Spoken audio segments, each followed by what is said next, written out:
नाशिक। अश्विनी बिद्रे हत्याकांड प्रकरणाच्या संदर्भातली महत्त्वाची बातमी पाहूयात। 11 एप्रिलला कोर्ट आरोपींना शिक्षा सुनावणारे अभय कुरुंदीकर हाच मुख्य आरोपी असल्याचं आता निष्पन्न झालेलं आहे। त्यामुळे आता कोर्ट 11 एप्रिलला शिक्षा सुनावणार आहे।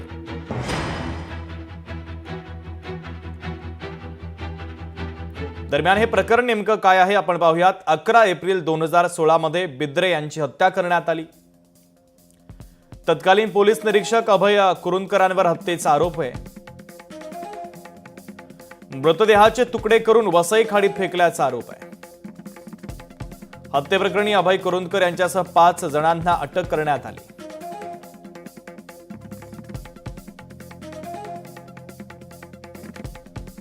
शिक्षेची मागणी वकील साहेब करतील, पण जज साहेबांनी जो विषय घेतला की पुढे का घ्यायचा, तर ह्या लढ्यामध्ये माझ्याबरोबर माझी कन्या होती, जे पोलीस ऑफिसर मयत आहे त्यांची कन्या, ती ह्याची विक्टिम आहे।